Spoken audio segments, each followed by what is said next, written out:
우리 함께 보실 하나님의 말씀은 신약성경 로마서 5장 1절부터 6절까지의 말씀입니다.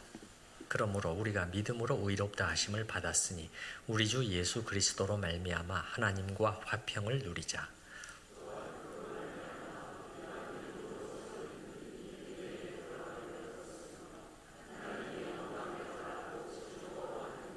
다만 이뿐 아니라 우리가 환난 중에도 즐거워하나니 이는 환난은 인내를,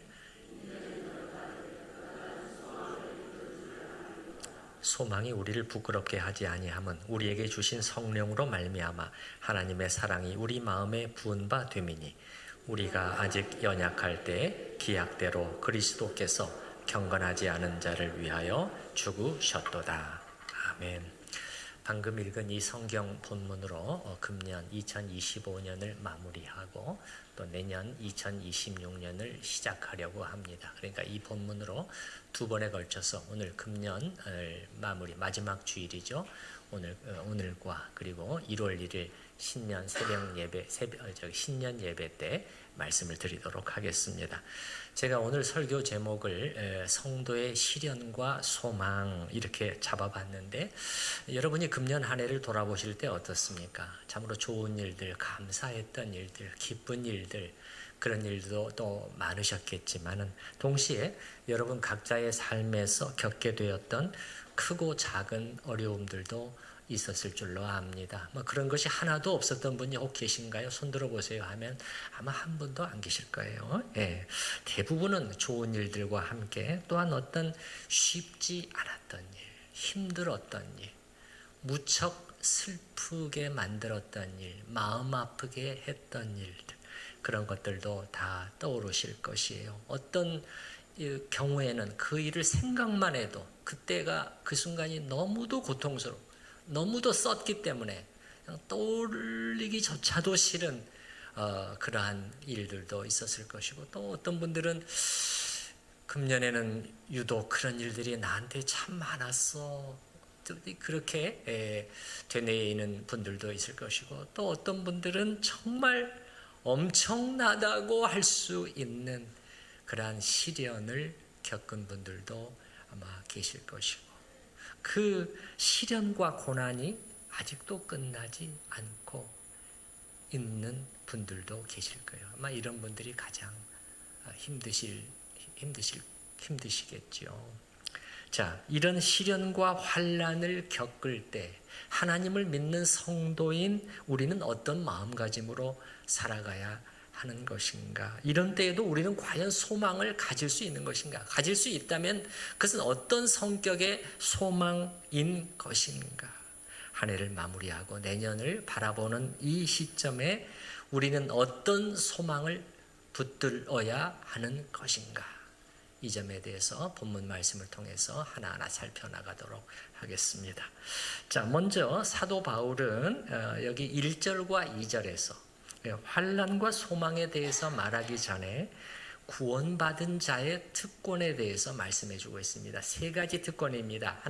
하나님과의 화평입니다. 두 번째는 은혜 안에 머물러 있음입니다. 세 번째는 소망 중에 즐거워함입니다. 간단하게 이 세 주제를 살펴나갈 텐데 여러분 자신이 여기에 해당되는지 한번 점검해 보시기 바랍니다. 첫 번째는 하나님과의 화평입니다. 1절이죠. 그러므로 우리가 믿음으로 의롭다 하심을 받았으니. 자, 많이 들은 표현이죠.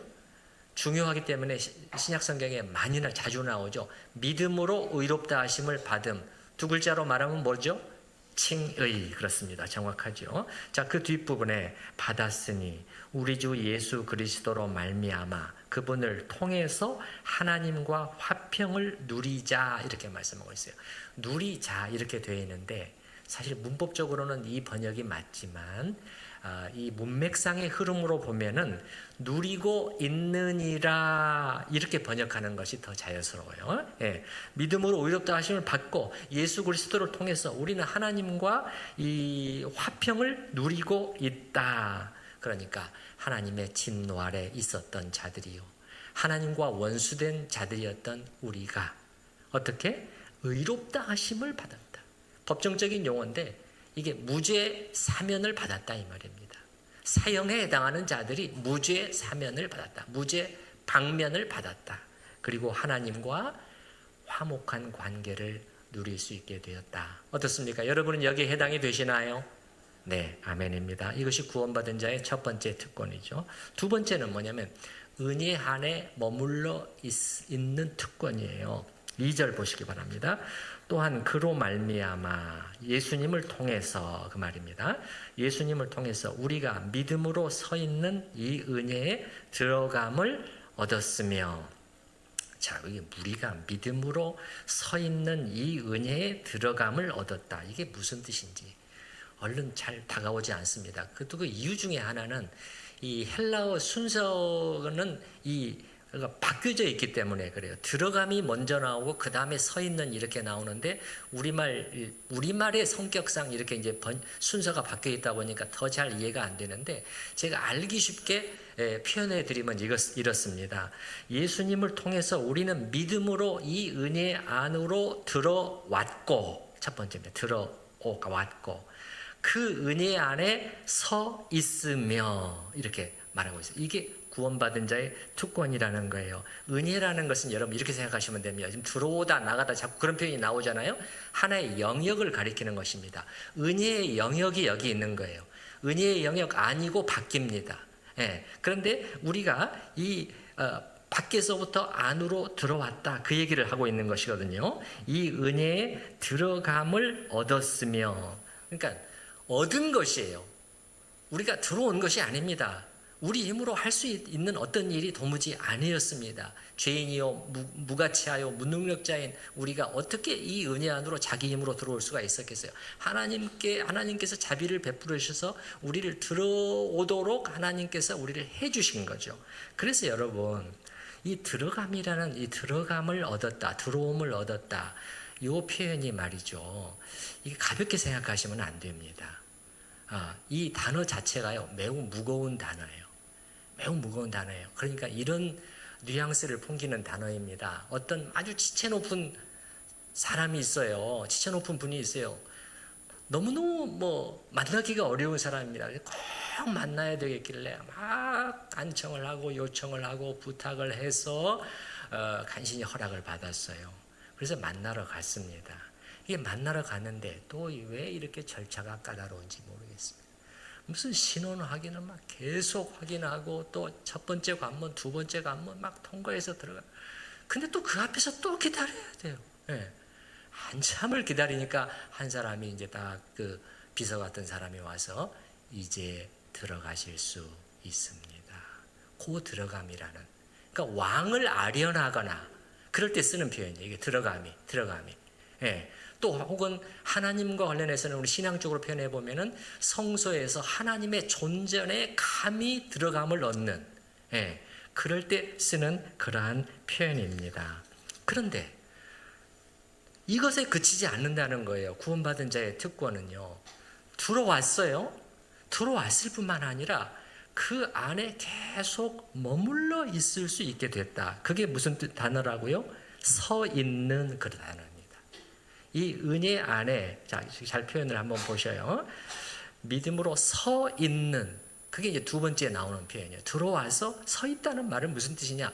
계속 머물러 있다, 그런 뜻입니다. 잠시 아련을 하고 다시 나가야 되는 것이 아닙니다. 예. 우리와 하나님의 관계는 그런 관계가 아닙니다. 그러니까 신하가 말이죠. 어떤 일반 평민은 일생에 한 번 정도 왕을 아련할 수 있을까요? 그런 것도 아니고, 또 신하가 임금의 은총을 받잖아요. 은총을 기대하잖아요. 그런데 어떤 때는 임금의 사랑과 은총을 받아 누려요.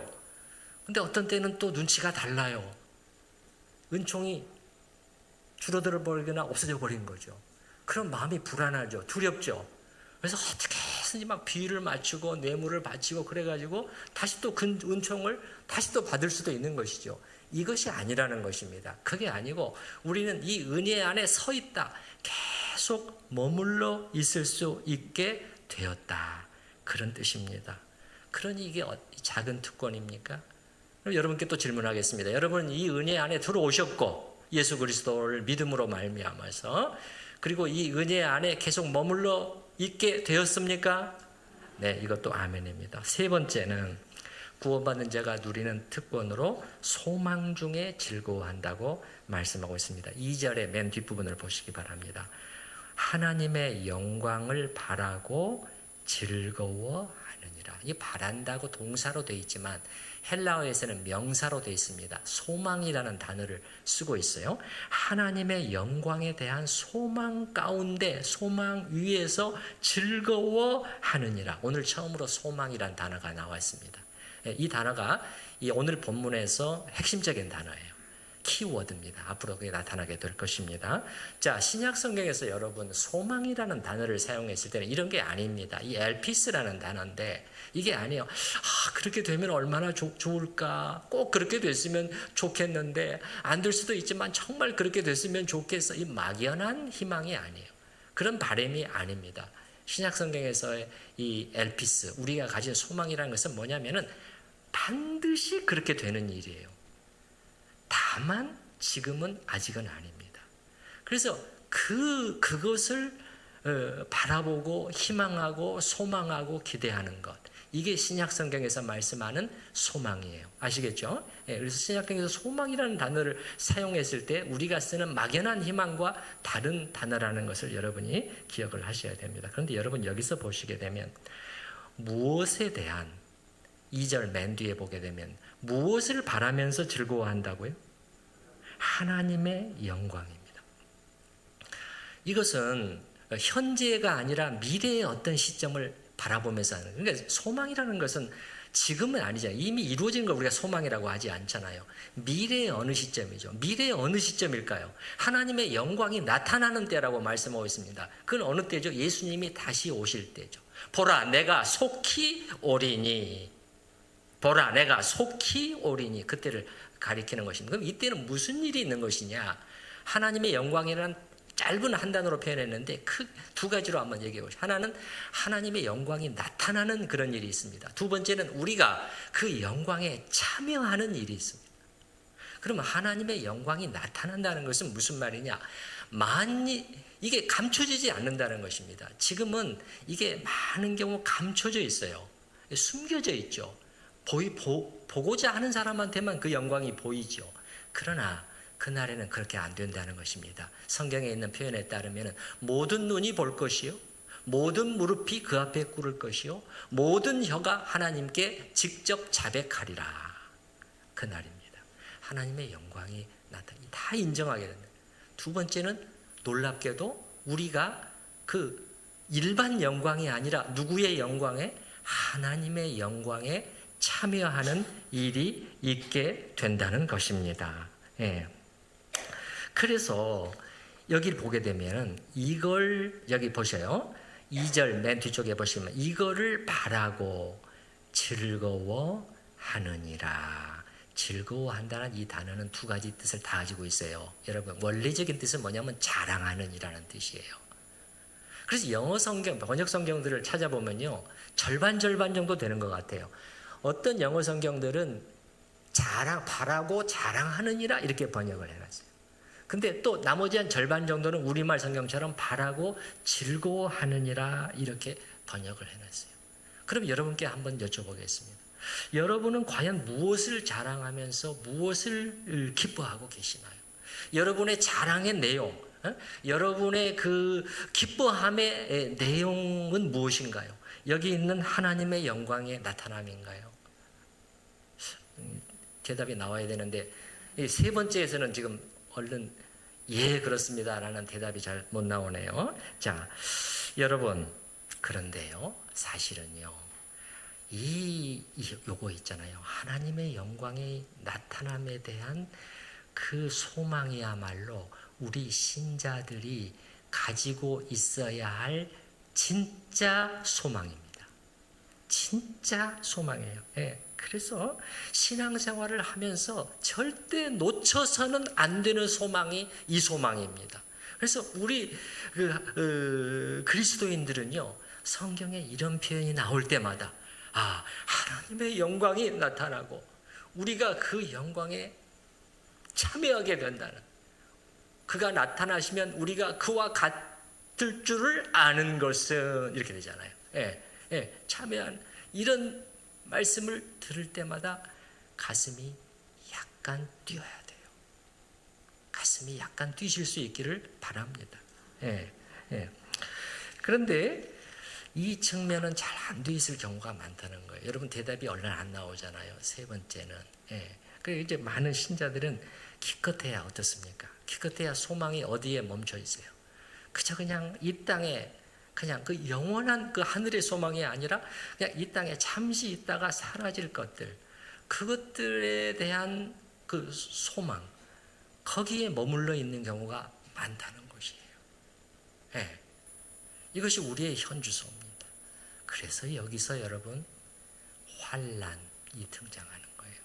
환난이 중요한 역할을 여기서 하게 됩니다. 우리 이제 한번 3절 말씀을 보십시다. 3절 말씀.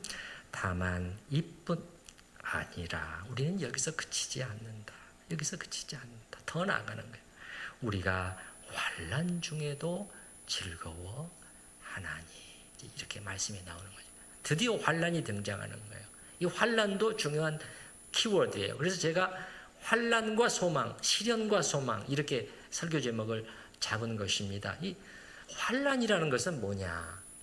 좁은 의미로는 여러분 이런 뜻입니다. 기독교의 적대적인 세상이 신자들을 향해서 가해오는 그러한 반대, 압력, 압박, 핍박, 박해 이런 것들을 성경에서 환난이라고 말을 해요. 그런데 넓은 의미로 말을 하면은 신자가 신앙생활을 하고 살아가면서 이 땅에서 겪게 되는 모든 종류의 어려움과 역경들, 몸의 질병도 포함하죠.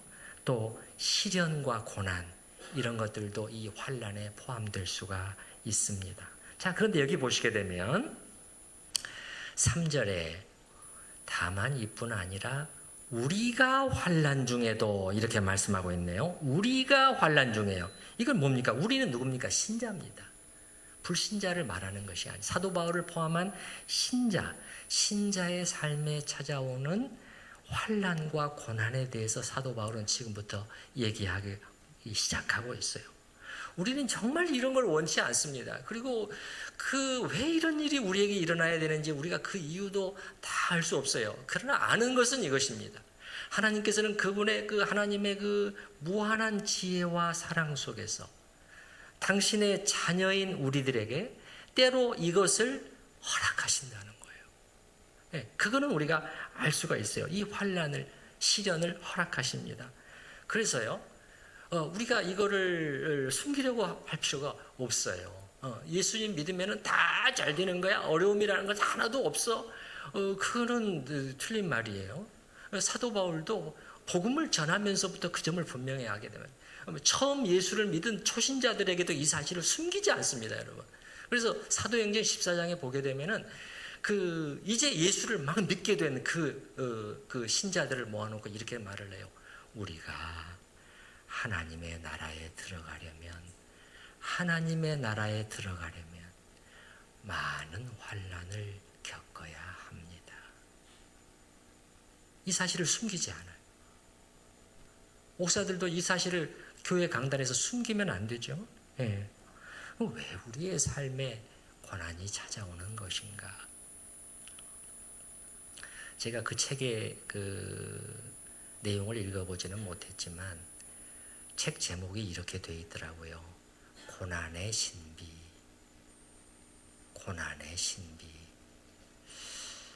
마음에 와닿는 제목이에요. 가끔 생각이 나요. 그 책의 제목이 고난. 저는 지금 신자의 고난을 말씀드리고 있어요. 여러분, 신자의 고난은 불신자의 고난과 성격이 다릅니다. 겉으로 똑같은 일이 일어났다고 할지라도 하나님의 자녀들에게 일어나는 고난의 성격은 판이하게 달라요. 절대 잊으시면 안 됩니다. 절대 잊으시면 안 돼요.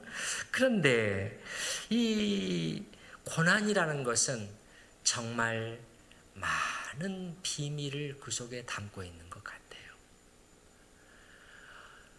우리의 삶 속에서 일어나는 고난을 통해서 하나님께서 하시는 일, 우리의 유익을 위해서 하시는 일은 정말 헤아릴 수 없이 많은 것 같습니다. 심지어 그래서 성경은 누구에게까지 이것을 적용시키느냐?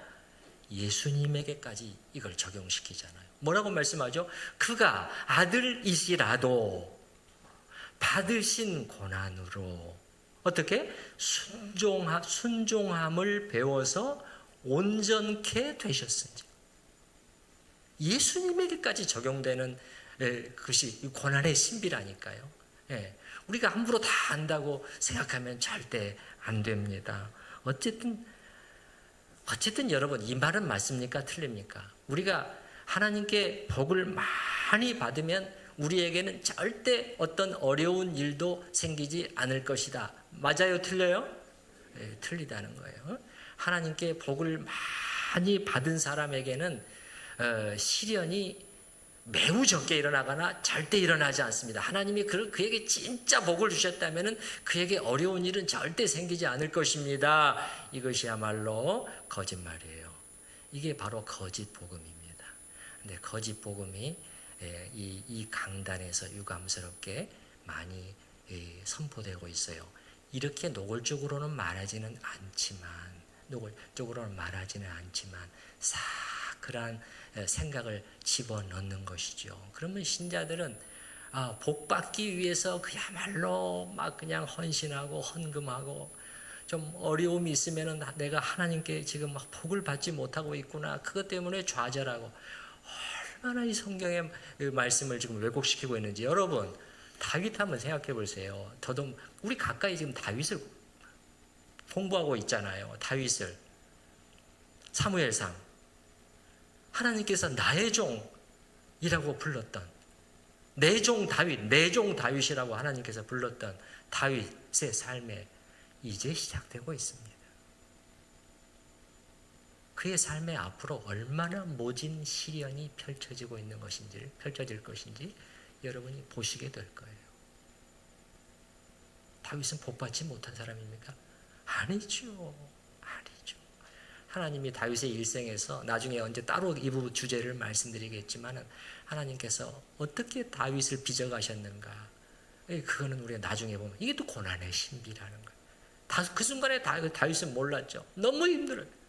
눈물을 흘리고 그냥 하나님 앞에 부르짖었잖아요. 시편 같은 데 보면은 오죽해야 시편 22편 다윗이 쓴 시 아닙니까? 어찌하여 나를 버리셨나이까. 예수님이 입에서 나오신 그 말씀이 다윗의 입에서 먼저 나온 말이에요. 여러분의 입에서 이런 고통스러운 외침이 울려 나올 때도 있을 수 있을 것입니다. 그런데 여기 보게 되면 3절에 보게 되면 다만 이뿐 아니라 우리가 환난 중에도 뭐 하나니? 즐거워하나니. 이게 지금 2절 맨 뒤에 즐거워한다, 자랑한다 이 단어와 똑같은 단어예요. 그래서 이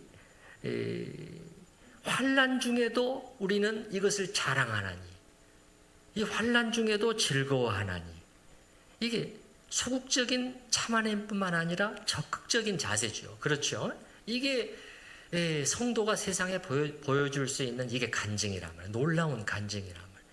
이게 초대교회 성도들이 이걸 보여줬어요. 초대교회 성도들이. 그 사람들이 보는데 저 사람들 도대체 지금 즐거워할 이유가 하나도 없거든요. 그냥 상을 찌푸리고 막 재산을 뺏기고 막 이런 환난과 시련이 그들 삶에 몰려오고 있는데, 우리 같으면은 막 중내 산에 하고 있어야 되는데 얼굴이 환히 밝아요. 교회 가서 기도하고 찬양한다. 도대체 저기 뭐가 있는 거야? 사람들이 교회에 찾아오기 시작한 거예요. 이게 전부는 아니지만 그 한 가지 이유가 성도의 간증 때문에. 교회는 이게 교회가 세상에 보여줘야 될 것이에요. 세상이 갖고 있는 것을 똑같이 자랑해봐야, 돈이나 건물이나 뭐 시설이나 무슨 뭐 이런 거 자랑해봐야 그 사람들은 뭐라고 말하냐? 그거 우리한테도 있어. 돈 우리도 많아. 우리도 건물 더 높아.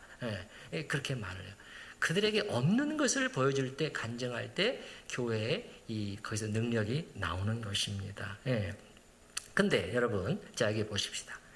자 3절과 4절에 보게 되면은 환난이 어떤 일들을 해내고 있는 것인가를 사도 바울이 우리한테 말을 해줘요. 근데 주의할 것은 뭐냐?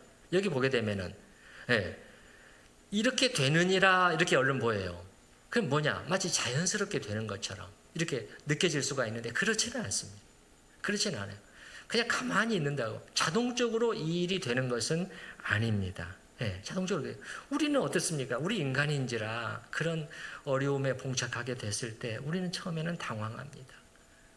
그리고 또 고민하고 때로는 불안해합니다. 그렇게 또 낙담이 되기도 해요. 그러나 그 순간에 우리가 뭔가를 할 때예요. 뭔가를 할 때입니다.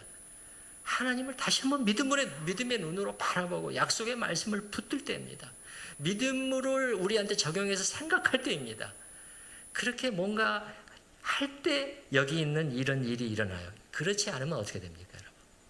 마태복음 13장에 나오는 돌밭에 뿌리운 씨앗의 경우가 돼버립니다. 돌밭에 뿌리운 씨앗 어땠습니까, 여러분? 길가에 뿌리운 씨앗하고 틀렸습니다. 길가에 뿌리운 씨앗은 어떻게 됐습니까?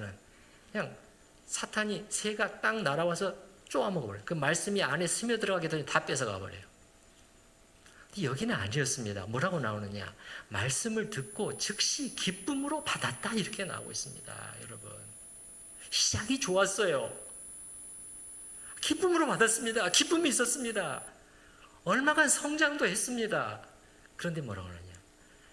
환난이 핍박이 왔을 때 어떻게 되냐? 곧 넘어져 버렸다. 이렇게 되는 겁니다. 이렇게 돼요. 여기 제가 말씀을 읽어드려 볼게요. 예수님의 말씀, 돌밭에 뿌려졌다는 것은 말씀을 듣고 즉시 기쁨으로 받되 그 속에 뿌리가 없어 잠시 견디다가 말씀으로 말미암아 환난이나 박해가 일어날 때에는 곧 넘어지는 자요. 그러니까 우리가 자동적으로 3절과 4절이 일어나지 않는다. 우리가 뭔가 이게 따라가야 될 뭐가 있어요. 이 말씀을 잘 보면서 이렇게 돼야 되는 거구나. 이렇게 돼야지 이게 환난이 이렇게 연결이 되는 거구나. 이렇게 되는 거죠. 자, 그러면 사도가 여기서 말씀하고 있는 것은 환난 중에도 기뻐할 수 있는 이유는 뭐냐? 이제 그거를 여기 2절 맨 뒤에 하나님의 영광을 바라고 즐거워하느니라. 그 다음에 3절에 환난 중에도 즐거워하느니. 그럼 왜 환난 중에 즐거워할 수 있느냐? 그 이유는 뭐냐면은 그 속에서 하나님께서 우리 안에서 해내시는 아주 귀하고 가치 있는 어떤 일들이 있기 때문이에요. 그렇기 때문이라는 것이에요. 지금 우리 한번 읽어보도록 하십시다. 우리 3절 뒷부분 이는 환난은 거기서부터 4절까지 저와 한 목소리로 한번 읽어보겠습니다. 시작. 이는 환난은 인내를, 인내는 연단을, 연단은 소망을 이루는 줄 알미로다. 그래서 우리는 환난 중에도 즐거워할 수 있다. 그러면은 이 뭔가가 이게 굉장히 중요한 것이라는 걸 알 수가 있네요. 우리는 그냥 건너뛰어 버리면 안 되죠. 환난 중에서 즐거워할 수 없습니다. 이걸 잘 이 논리적인 연결을 잘 봐야 되겠습니다. 이 네 단어가 나오고 있네요. 첫 번째 뭐죠? 환난. 두 번째 뭐죠? 인내. 세 번째 연단. 네 번째 소망. 이 단어를 잠시 머릿속에 넣어주시기 바랍니다. 여러분, 그렇게 어렵지 않아요. 뭔가 연결고리가 있습니다. 여러분, 한번 안 보고도 할 수 있게 한번 넣어주시기 바랍니다. 성경 말씀을 머릿속에 넣어야 여러분 길거리에 가다가도 생각나지 않겠습니까? 자, 환난은 뭘 산출한다? 인내를. 인내는 뭐를? 연단을. 연단은 뭐를? 소망을 산출한다고 되어 있습니다. 이 세 가지를 하나씩 살펴보도록 하겠어요. 오늘은 연단까지 보도록 하겠습니다만은, 자, 첫 번째입니다. 첫 번째, 환난은 인내를 이룬다. 이거는 어려운 내용이 아니죠. 그죠?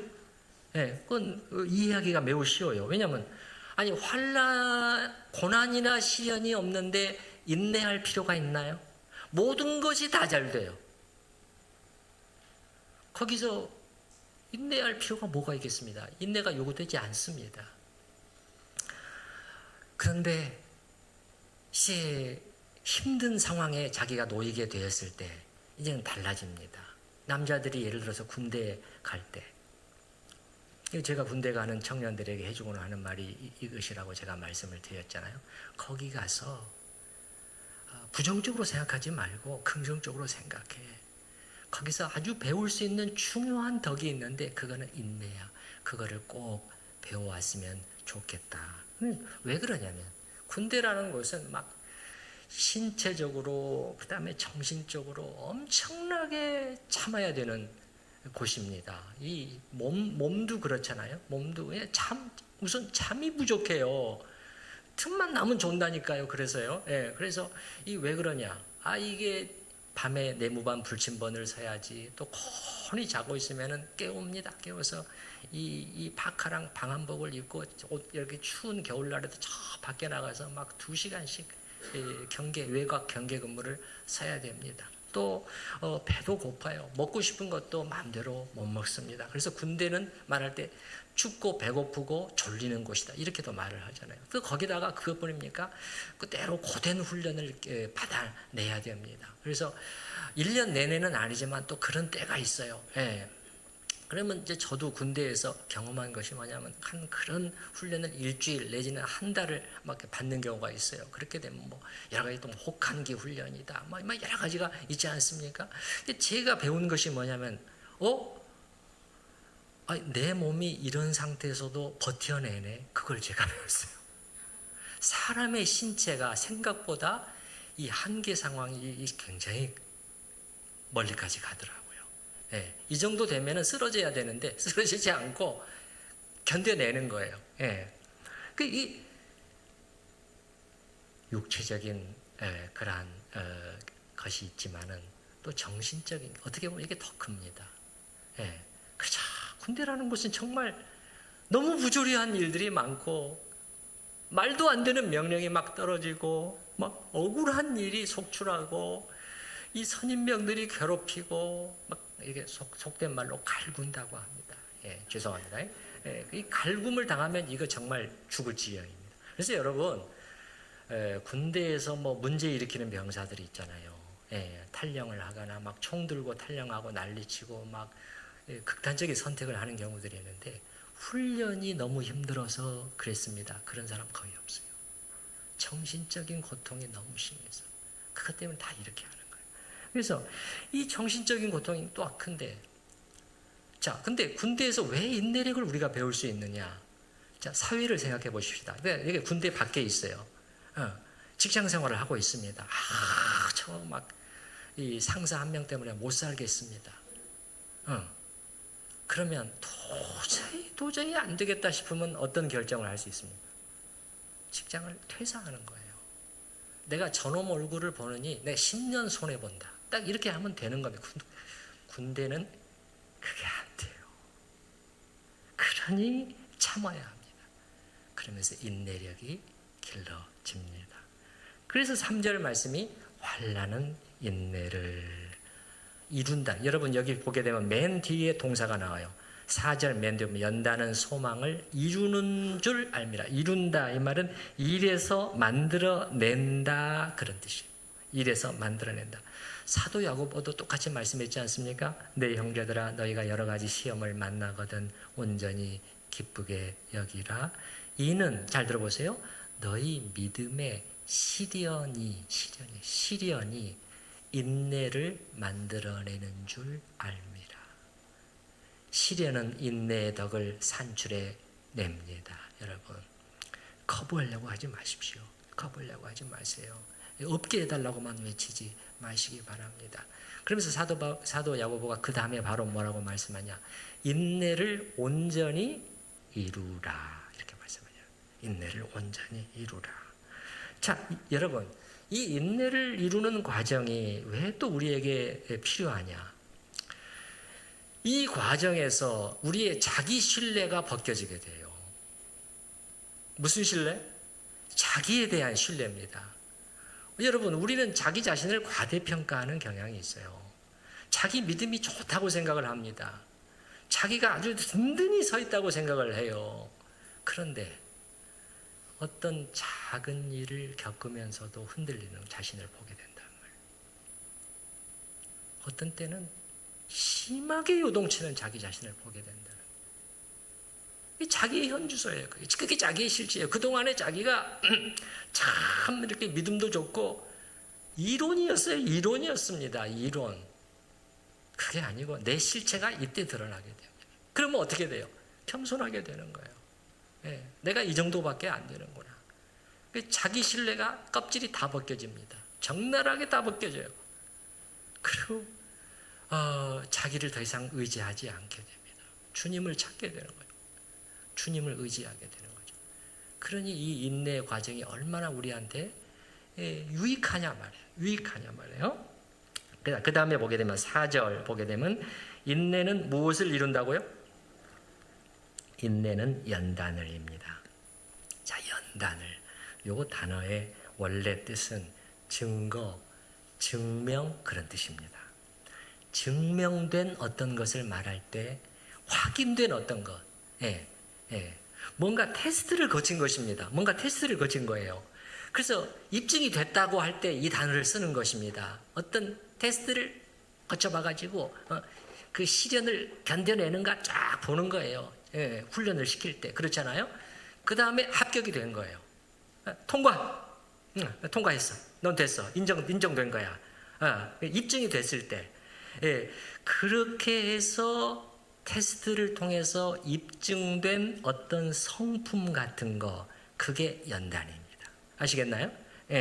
자, 인내가 쌓이면 우리가 인내를 온전히 이루게 되면 우리 안에 어떤 일이 일어납니까? 우리 안에는 어떤 연단된 성품이, 그렇죠?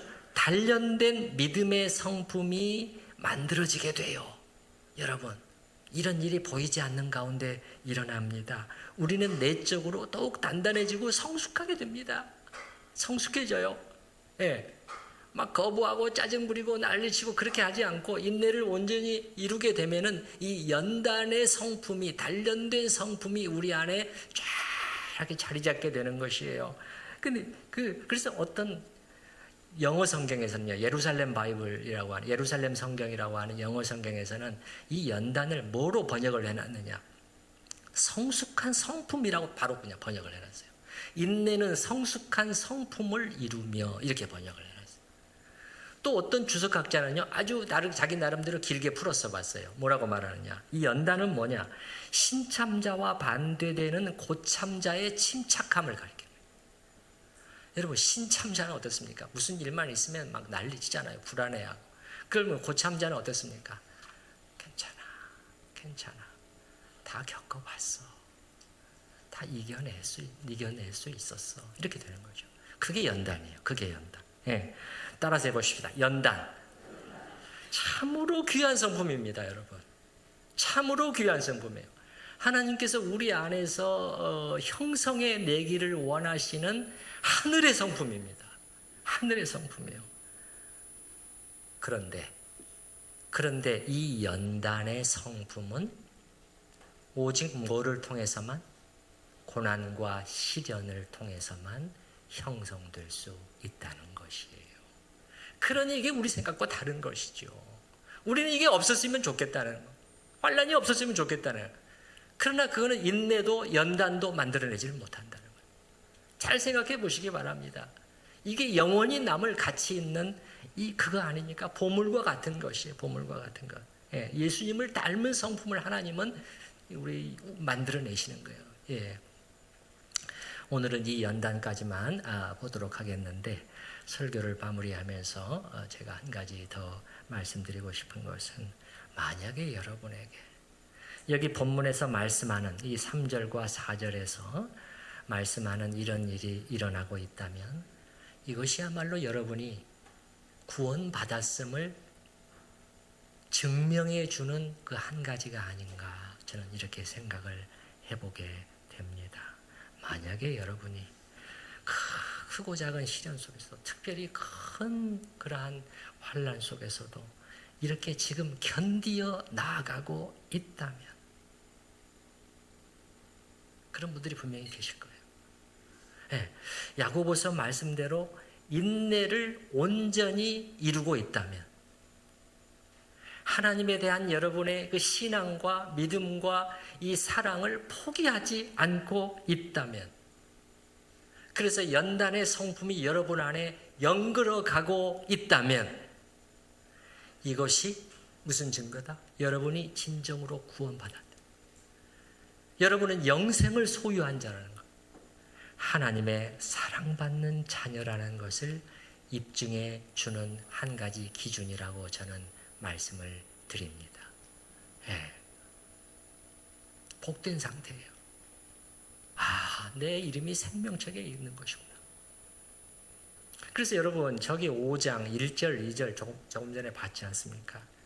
믿음으로 의롭다 하심을 받고 하나님과 화평을 누리고 이 은혜 안에 들어와서 머물러 있고, 이것도 우리가 구원받은 하나의 증거지만, 또 여기 3절과 4절 이것도 마찬가지.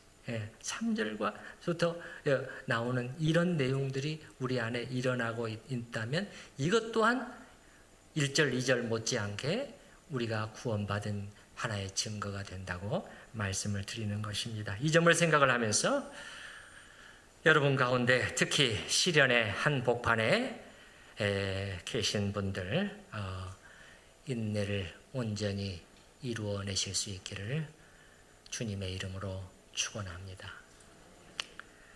이제 오늘 설교는 이 말로 끝내도록 하겠습니다. 다음 회에 계속입니다. 그래서 무슨 말이죠? 내일 모레 1월 1일 신년 예배 때 설교의 후속편이 이어집니다. 꼭 오시라 그 말씀이에요. 제가 기도하겠습니다. 하나님 아버지, 우리가 바라보고 있는 것은, 우리의 소망은 어디에 있는 것일까요? 저희의 자랑은 어디에 있는 것일까요? 오 주여, 신자가 결코 놓쳐서는 안 될 그것, 하나님의 영광에 대한 소망, 주여 저희가 그것을 놓치지 않게 하여 주시옵소서. 붙들게 하여 주시옵소서. 묵상하게 하여 주시옵소서. 참으로 그 소망이 우리에게 커지게 하여 주시옵소서. 아버지 하나님, 참으로 우리가 왜 환난 중에서 즐거워하고 자랑할 수까지 있는 것이냐? 세상이 알 수 없는 그것인데, 사도 바울은 그 속에서 일어나는 하나님이 하시는, 우리 안에서 형성시켜내시는 놀라운 그 성령의 열매들을 우리에게 가르쳐 주고 있습니다.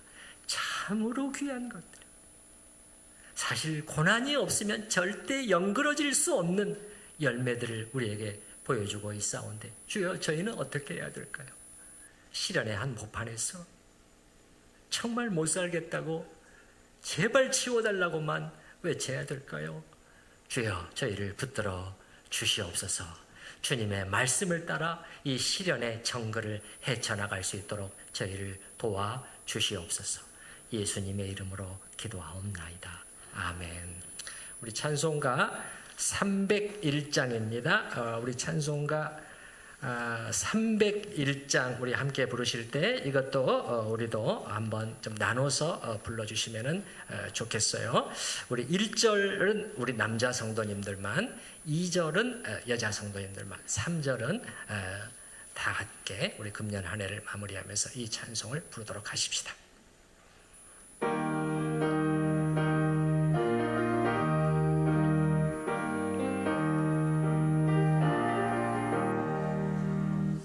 남자 성도님들,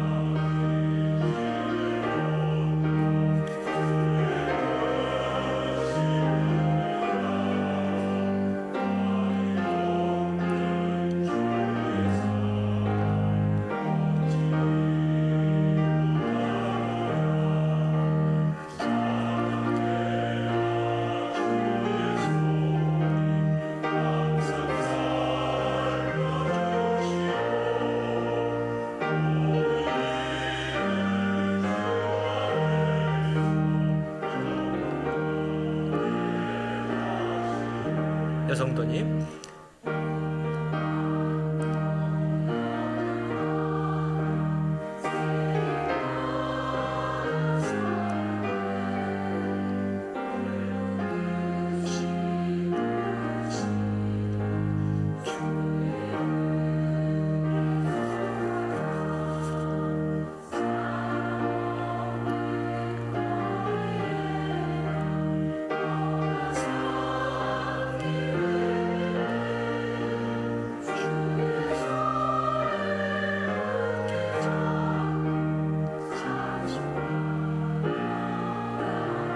아멘. 다 같이 주님 다시